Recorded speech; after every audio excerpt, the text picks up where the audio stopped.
साथियों नमस्कार। उम्मीद करते हैं आप बहुत अच्छे होंगे। ये वीडियो मेरा आप लोगों ने देख लिया होगा। सवाल है कि एसएससी जेई की वैकेंसी इंक्रीज, आरआरबी जेई की मैं बात कर रहा हूँ, आरआरबी जेई की वैकेंसी इंक्रीज होगी कि नहीं। इस पे मैंने एक डिटेल वीडियो बनाया था, आप लोग जाकर के देख लीजिएगा। कुछ बढ़ने के आसार हैं। अब ये सवाल इस वीडियो में मैं बात करने वाला हूँ कि अगर वैकेंसी आपकी बढ़ जाती है तो फिर इसका आपको क्लैरिफिकेशन है कि इंटरनल ऑफिशियल सर्कुलेशन हुआ है और उसमें आप लोगों को अच्छी खासी वैकेंसी 2024 में भी देखने को मिलेगी और 2025 में भी। और आप अगर आरआरबी जेई के एस्पिरेंट्स हैं, आप तैयारी कर रहे हैं, तो थोड़ा सा आज इस वीडियो में बात करूंगा कि ये जो 3 महीने आने वाले समय में, क्योंकि हम ऑलमोस्ट सितंबर में है, खत्म होने वाला है, हमारे पास अक्टूबर, नवंबर, दिसंबर, जनवरी में एग्जाम होने के चांसेस हैं। तो ये जो 3 महीने आप लोगों के पास हैं, उसको कैसे आप यूटिलाइज कर सकते हैं, उसकी रणनीति डिस्कशन करने वाला हूं। तो गाइस, इस वीडियो को शुरू से लेकर अंत तक देखिएगा और आप चैनल पे पहली बार हैं तो चैनल को सब्सक्राइब करिएगा। आप सभी लोगों का इंजीनियर्स अड्डा के ऑफिशियल यूट्यूब चैनल पे स्वागत है, क्योंकि ऐसे ही वीडियोस मैं आप लोगों के लिए लाता रहता हूं। तो काफी कुछ वेरीफाइड किया, उसके बाद जो हमें पता चला है बेटा कि आरआरबी जेई 2024 की वैकेंसी इंक्रीज करने के लिए एक रिक्वेस्ट डाली गई है उनके सीईओ के द्वारा रेलवे के। और रेलवे में बहुत सारी चीजों को मैनेज करने के लिए एडिशनल मैन पावर की जरूरत है, जिसमें जेई भी है। आप इसमें देख सकते हैं, मैंने इसका पूरा पीडीएफ में आपको दिखाना नहीं चाह रहा हूं, किस किस पोस्ट में, सिविल में, मैकेनिकल में, इलेक्ट्रिकल में, सब में है, आप लोगों को मैं बता दूं। अब सवाल है कि देखो, इस एग्जाम को क्रैक करना है तो अभी फिलहाल जो मैं आपको बता दूं, एग्जिस्टिंग पोस्ट है वो आपको भी पता है कि टोटल पोस्ट है 7,951। अलग अलग ब्रांच में अलग अलग पोस्ट है। अब हो सकता है कि इसमें आप लोगों को 4,000, 3,000, 5,000 जितना, लेकिन बैंडविड्थ जो पहले मुझे पता चला था कि 14,000 का है, वहां तक जा सकता है वैकेंसी। लेकिन एक बार देखना पड़ेगा आने वाले समय में। अब सवाल है कि बच्चे किसी एग्जाम की प्रिपरेशन करने के लिए अगर आप पहली बार प्रिपेयर कर रहे हैं तो क्या जरूरत होता है। तो मैं समझता हूं कि सबसे पहले बहुत जरूरी होता है कि यार उसका एग्जाम पैटर्न क्या है। तो आपको भी पता है कि आरआरबी जेई का एग्जाम पैटर्न में सीबीटी 1 है, सीबीटी 2 है, डॉक्यूमेंट्स वेरिफिकेशन है, मेडिकल एग्जामिनेशन है। अब एग्जाम में सबसे पहले एग्जाम पैटर्न आपको भी पता है कि पहले सीबीटी 1 होगा। तो सीबीटी 1 का आपको सिलेबस की अंडरस्टैंडिंग बहुत जबरदस्त तरीके से होनी चाहिए। अगर आप सिलेबस की देखो, सिलेबस तो आप सबके पास है, लेकिन सवाल है कि स्मार्ट तरीका यही करता है कि पूरे सिलेबस में से वह टॉपिक आइडेंटिफाई करना होता है जो आपके लिए इंपॉर्टेंट होता है। वैसे तो बहुत वास्ट सिलेबस, एक स्मार्ट प्लेयर, एक स्मार्ट स्टूडेंट्स यही करता है। और ये चीज मैं आप लोगों को आज इस वीडियो में बताऊंगा कि इंटायर सिलेबस से कैसे अपना वो सिलेबस आइडेंटिफाई करें जो आपके एग्जाम के लिए बहुत इंपॉर्टेंट है। अच्छा, वीडियो शुरू करूं उसके मैं आपको बात करूं, इंटायर सिलेबस को इंजीनियर्स अड्डा के साथ शुरू करना चाहते हैं मेरे प्यारे बच्चों, तो आप सब लोगों के लिए बहुत एक गुड न्यूज है, मैं आपको बता देता हूं। गुड न्यूज ये है बेटा कि अड्डा 24/7 ने आप लोगों के लिए यहाँ पे बैचेस स्टार्ट कर दिए हैं मैकेनिकल का। और आप लोग इस वीडियो को देखिएगा जरूर, अभी स्किप मत करना, मैं आपको बताऊं, क्योंकि बहुत इंपॉर्टेंट इंफॉर्मेशन आप स्किप कर देंगे। तो यहाँ पे यही जेई सेगमेंट में, चाहे आपकी ब्रांच जो भी है, मैकेनिकल है, सिविल है, इलेक्ट्रिकल है, सबके लिए कल से बैच शुरू हो रहा 19 सितंबर से।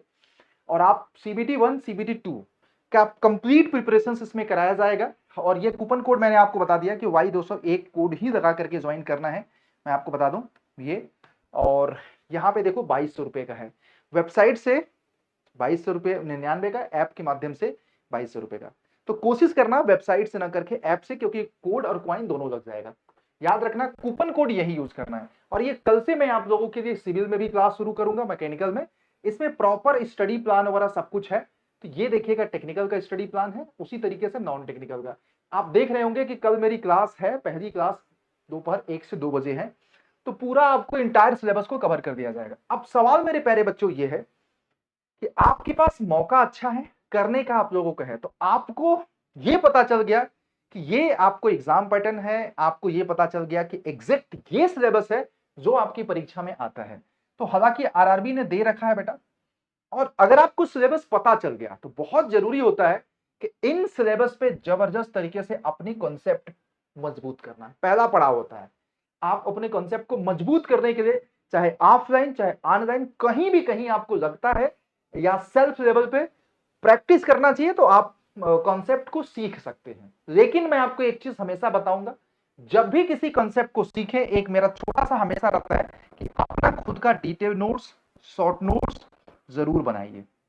वरना कॉन्सेप्ट सीखने का कोई मतलब नहीं है। मैं आपको हमेशा एक चीज बोलूंगा, जब जब मैं वीडियो बनाता हूं तो मैं आपको एक चीज जिम्मेदारी के साथ बोलता हूं कि आपका अपना डिटेल नोट्स और शॉर्ट नोट्स जरूर होना चाहिए। अगर आपके पास नहीं है तो कोई फायदा नहीं है। खुद के लैंग्वेज में लिखा हुआ आपका, भले ही किसी टीचर से आपने पढ़ा हो। फिर उसके बाद जब आप, मैं बात करूं, उसके बाद जब कॉन्सेप्ट आप लोगों के पैरेलली जैसे जैसे तैयार होते जा रहा है, तो आपको हमेशा गुरुजनों ने बोला है कि प्रैक्टिस मैन मेक परफेक्ट। तो भाई जितना ज्यादा आप प्रैक्टिस करते हो, और प्रैक्टिस कहां से करें, सबसे बड़ा सवाल है। तो मैं तो समझता हूं बेटा पीवाईक्यू सबसे बढ़िया हथियार है। पीवाईक्यू लगाओ और साथ में यूट्यूब के सेशन हम लोगों को देखो। पीवाईक्यू से आपको पता चलेगा कि यार एग्जाम में क्वेश्चंस किस लेवल पे आते हैं। साथ में यूट्यूब पे क्वेश्चंस हम लोग दो तरह के कराते हैं, एक पीवाईक्यू भी कराते हैं, साथ में मोस्ट एक्सपेक्टेड क्वेश्चन, साथ में डिजाइंड क्वेश्चन। तो ये आप लोगों की रेगुलर क्लास जैसे मैकेनिकल की यूट्यूब पे होती है शाम को 5 बजे, तो आप यहां पे जुड़ सकते हैं मेरे साथ प्रैक्टिस करने के लिए। और जितना ज्यादा प्रैक्टिस करोगे उतना ही फायदा होगा। याद रखना, प्रैक्टिस का तरीका थोड़ा सा बदलो, जस्ट लाइक एन एग्जाम करो। जैसे आप एग्जाम में आप बैठे हुए उस तरीके से प्रैक्टिस करो, जिससे आपको अपनी speed, accuracy and time management पता रहेगा। याद रखना। और मॉक को भी एक बहुत जबरदस्त हथियार बना सकते हो। जब सब कुछ हो जाए तो आप लोग लास्ट में प्रैक्टिस मॉक के हेल्प से भी कर सकते हो। फिर उसके बाद मायने रखता है बेटा कि प्रीवियस ईयर पेपर मैंने आपको बता ही दिया कि प्रीवियस ईयर से प्रैक्टिस करो, साथ में यूट्यूब के सेशन से प्रैक्टिस करो, साथ में कुछ मॉडल पेपर वगैरह लगाओ। लेकिन बिफोर एग्जाम मैं समझता हूं कि जब तक आप सब कुछ मिला करके 10,000 12,000 क्वेश्चन की प्रैक्टिस नहीं करोगे, आप अगर इतने क्वेश्चन की प्रैक्टिस किए बिना एग्जाम में जाओगे तो आपको हर दूसरा क्वेश्चन नया लगेगा, और वो आपके माइंडसेट को बदल देता है। अब माइंडसेट को जब बदलेगा तो आपके लिए ही नुकसान होगा, एक चीज याद रखिएगा। तो आप ये काउंट कर लो पूरी प्रैक्टिस के दौरान। तो आपको कंसेप्ट के लिए मैंने बता ही दिया, कल से सब कुछ आप लोगों के लिए शुरू हो रहा है, तो आप उसको मिस मत करिएगा अपने कंसेप्ट को तैयार करने के लिए। अगर आप बिगिनर हैं तो जीरो से लेकर हीरो लेवल तक आप लोगों की क्लासेस लगाई जाएंगी कल से, ठीक है। और रिवीजन, एक चीज बोलते हैं ना कि रिवीजन बहुत जरूरी है चीजों को करना। अगर आप रिवीजन नहीं कर पा रहे हैं तो ये आपका बहुत बड़ा दुर्भाग्य है। आपको रिवीजन करना ही पड़ेगा। जितना आप कॉन्सेप्ट पे ध्यान दे रहे हैं, जितना टाइम आप प्रैक्टिस पे कर रहे हैं, उतना ही टाइम आप लोगों के लिए रिवीजन बहुत इंपॉर्टेंट है। तो इंश्योर कर लो रिवीजन आप लोग जरूर करिएगा। और रिवीजन कोशिश यही करना है, ऑब्वियस बात है यार, आपको डेली, वीकली, मंथली और फिर 3 से 4 महीने, ठीक है। फिर उसके बाद आप, ये एक सवाल है कि आरआरबी जेई की प्रिपरेशन में कितने घंटे की पढ़ाई करें। तो it's totally depend upon your IQ. यार आपका आईक्यू क्या है, आपकी अंडरस्टैंडिंग कितनी है। But ideally it should required around self study level पे 7 से 8 आवर्स। आप अगर इसको डिवाइड करके सिस्टमैटिक तरीके से पढ़ रहे हैं इच्छा शक्ति के साथ, बेटर है। बस मैं आपको इतना बताऊं। बाकी अगर आपको आईक्यू कम है तो थोड़ा सा ज्यादा भी कर सकते हैं। बट एक चीज याद रखिएगा, ये जो 7 से 8 घंटे की स्टडी होगी वो कंसिस्टेंसी होना चाहिए। अगर आप कंसिस्टेंसी मेंटेन रखेंगे तो आप यहां से यहां पहुंचेंगे। अगर आप धीरे धीरे, अगर शुरुआत में कंसिस्टेंसी ज्यादा रहेगी, धीरे धीरे कम होती जाएगी, तो आप यहां पहुंच जाएंगे और अल्टीमेटली गोल आपको यहां पे है। तो आप जैसे तैयारी शुरू करो तो मान के चलो कि आपको यहां पहुंचना है, तो आपकी डे बाय डे कंसिस्टेंसी बढ़ती रहनी चाहिए टाइम के साथ। अगर नहीं है तो याद रखना, मैं आपको बता रहा हूं कोई फायदा नहीं। तो कंसिस्टेंसी बहुत जरूरी है, प्रैक्टिस बहुत जरूरी है, ये सारी चीजें। अब सवाल है कि सीबीटी 1, ये सारी चीज आपको आना, इसका एग्जाम देखो जनवरी में हो सकता है। अब इसमें आपको कितना टारगेट लेके चलना पड़ेगा, तो मेरे को लग रहा है कि 75 के आसपास आपको टारगेट लेना पड़ेगा, 75+। आप किसी भी जोन से हैं, देखो मैं आपको बताऊं, ठीक। अब ये सीबीटी 1 का एग्जैक्ट सिलेबस है जिसको आपको पढ़ाई करना है आरआरबी जेईई के लिए। और इंटायर सिलेबस को तैयार करना बहुत ज्यादा रॉकेट साइंस नहीं है, आप तैयार कर सकते हैं।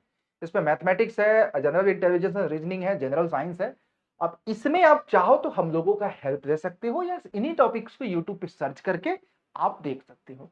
अब उसी तरीके से आपको सीबीटी 2, देखो सीबीटी 1 सिर्फ स्क्रीनिंग नेचर का है, सीबीटी 2 की फाइनल मेरिट का पार्ट होगा। तो आपको अपनी तैयारी उसी हिसाब से करना है सीबीटी 2 का। अब सीबीटी 2 में अगर आप देखा जाए तो आपको जो general awareness, basic and chemistry, basic of computer applications, basic of environment pollution control, technical abilities, ये सारे टॉपिक्स आपको पूछे जाएंगे। और ये सब कुछ हम लोग आप लोगों के लिए डिस्कशन कर रहे हैं कल से। नेक्स्ट लेवल की तैयारी आप लोगों की कल से हो जाएगी। और ये आपको सीबीटी 2 का एग्जाम पैटर्न, तो सिलेबस भी बता दिया, एग्जाम पैटर्न भी बता दिया, पढ़ाई कैसे करें वो भी बता दिया। तो फिर आप खुद से पढ़ो या हम लोगों के साथ पढ़ो, लेकिन अल्टीमेटली हम सबको पढ़ना है और सजेशन देना है। जैसे मैकेनिकल में मैंने रिसर्च किया तो बेटा मैकेनिकल का जैसे कि आपको ये देखने को मिल रहा है कि ये इंपॉर्टेंट सब्जेक्ट है। अब इसमें जिसकी वेटेज 5 से ज्यादा है, 6 से ज्यादा है, आप मान के 10 के रेंज में है या उससे ज्यादा है, तो वो तो हाईली इंपॉर्टेंट है यार 8 के। जैसे आप प्रोडक्शन इंजीनियरिंग मान लो, इंजीनियरिंग मैकेनिक्स मान, इंडस्ट्रियल इंजीनियरिंग मान लो, फिर उसके बाद फ्लूइड मैकेनिक्स, सोम, और उसके बाद ये सारे सब्जेक्ट।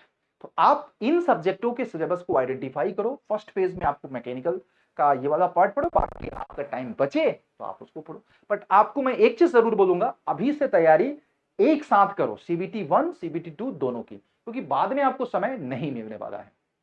तो अगर ये वीडियो अच्छा लगा तो वीडियो लाइक करिएगा, और कोशिश करता हूं कि आप लोगों की जर्नी को आसान बनाऊं।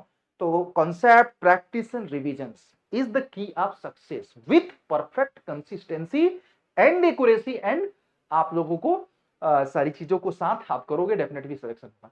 तो जय हिंद साथियों, मिलते हैं कल से बैचेस में। और अगर आपको प्रिपरेशंस में थोड़ा सा भी लगता है कि हेल्प की जरूरत है, आप हमारा ये बैच सिविल का, मैकेनिकल का, इलेक्ट्रिकल का कल से ही शुरू हो रहा है, ज्वाइन कर लेना by using the referral code. याद रखना, ज्वाइन करते समय जो कूपन कोड यूज करना है बेटा, वो आपको Y201 ही यूज करना है। ठीक है, थैंक यू।